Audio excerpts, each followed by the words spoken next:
All right, so we are recording, and maybe we can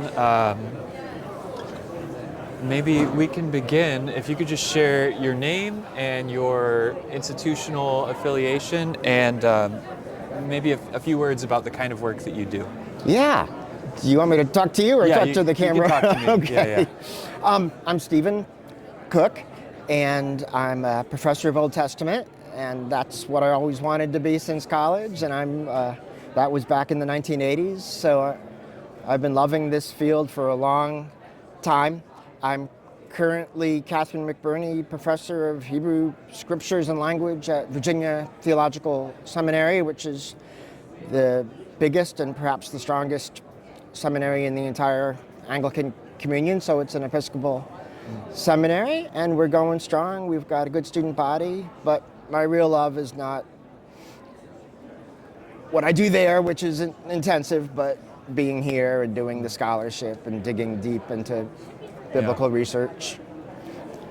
Excellent, great. Well, you have perhaps a unique perspective among the many thousands of folks who are here right now, because you're not just a member of SBL. You are certainly a member, you're an active member, you're engaged in sharing your research with the Guild, but you're also, you exercise some leadership roles within the society. I wonder if you could speak a little bit about that role. Yeah, that's one of my students right here. Do you want to be on camera?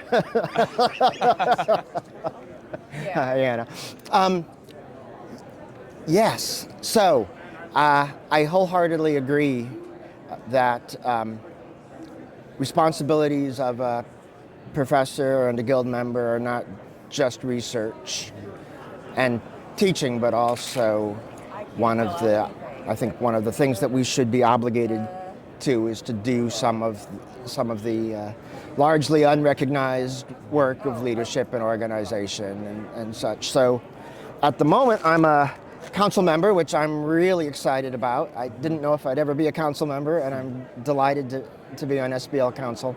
But before that, I've been section chair of a number of sections. When we used to have regions, from the beginning I worked at the regional level in New York City and in the Mid-Atlantic region and in the Virginia area, putting together conferences. I've been both a regional president and a regional coordinator, which are somewhat different tasks. And I think I've tried to be involved in leadership in as many ways as I can, and I think it's important and necessary work. Can you recall the city of the first SBL annual meeting that you attended? Okay, so we're going back to the very early 90s when I was still a grad student at Yale, and it was almost certainly Chicago, because I remember everyone's name badge being blown off in the Chicago winds. I remember it was very cold. I remember being completely overwhelmed by, 10,000 scholars and meetings everywhere. There's another student. I keep seeing my students.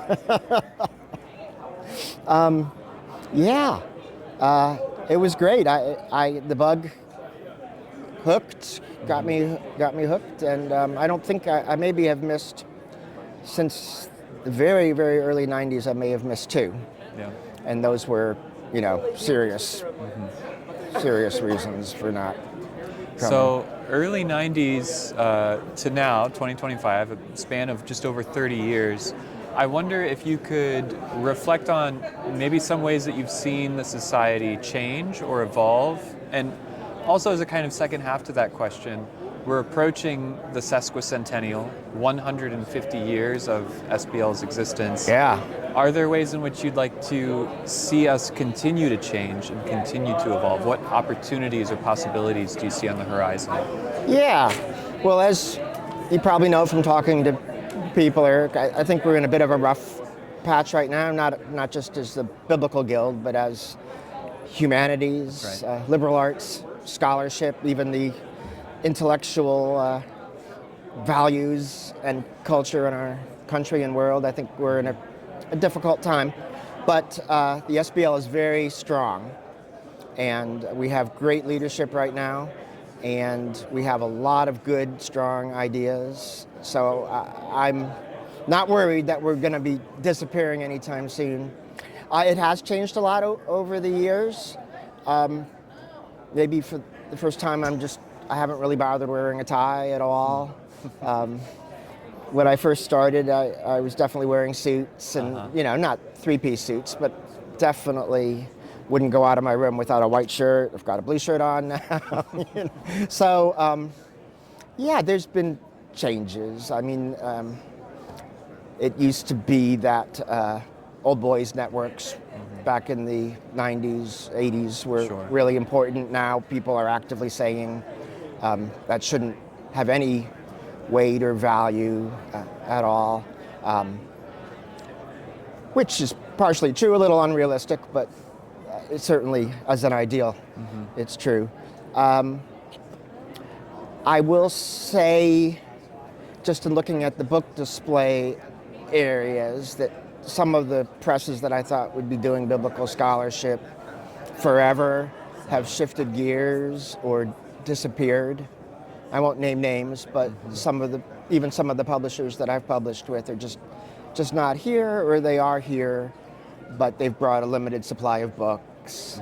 I mean, I've written a few books, and they're not, some of them are very new, but some of them you would think since they're still selling, they'd be here, and they're not. So I think publishers are under a lot more pressure now. There's bigger... The publishing landscape is changing. Higher education is changing. We're in a time of a lot of change. A lot of change, and we could go on and on about that. I mean, everyone's talking about artificial intelligence and large learning modules. Everyone's talking about the collapse or the retrenchment of departments and the disappearance of seminaries or the relocation of seminaries, the whole embrace since COVID of the phenomenon of distance learning or hybrid learning or limited residency learning.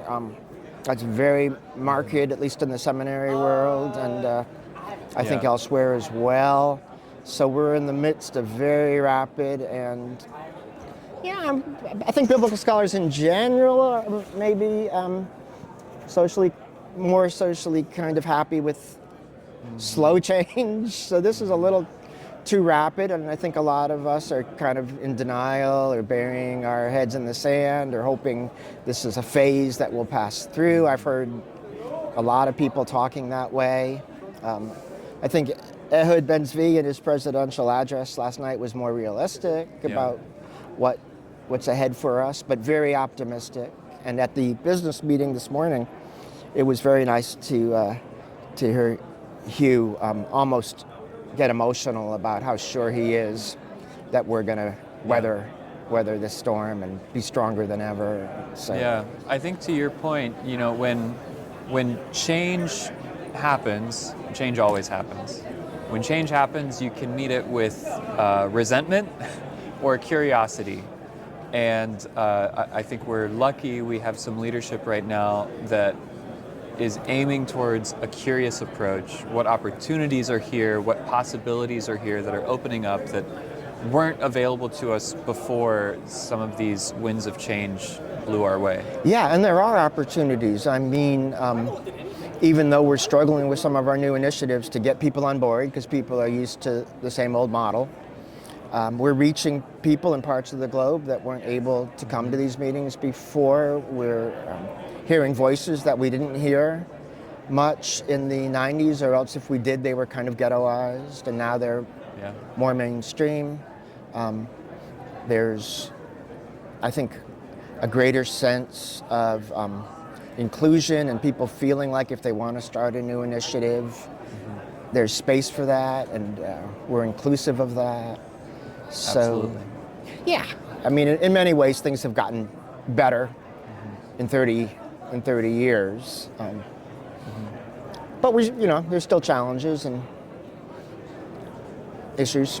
Yes, room to grow. Room to grow, room to adapt, room to change.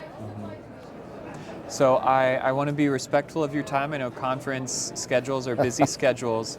Can we do a quick speed round? Sure. Shoot. Favorite city that the SBL annual meeting has been in? Oh gosh, I would probably have to say New Orleans. Ah, okay. Most folks go for San Diego. San Diego has the beautiful weather and the sea cruises and the palm trees. And Boston is huge. Boston's People love lovely. Boston. Yeah. But Yeah. New Orleans, yeah. And I think we've only done that once. Yeah, well, if you've been around as long as I have, it may be more than just once, but it's just different. We don't do it that often. Maybe it's Yeah. novel.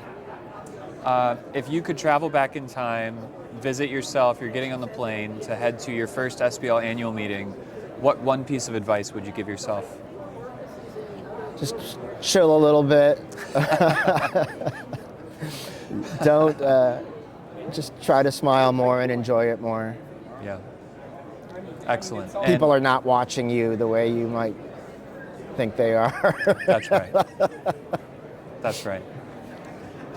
Last question, what session are you most looking forward to today? Oh, I was just in a Book of Daniel section, and I'm writing it's almost out, big Daniel commentary. So There you go. Daniel is kind of, and I gave a presentation on Daniel at ASOR.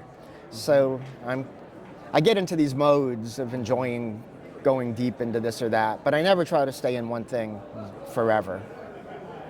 Excellent. Well, Stephen Cook, thank you so much for chatting. This has been great. It's my pleasure. Anytime. I really appreciate it. Anytime. That was perfect. Anything for SBL.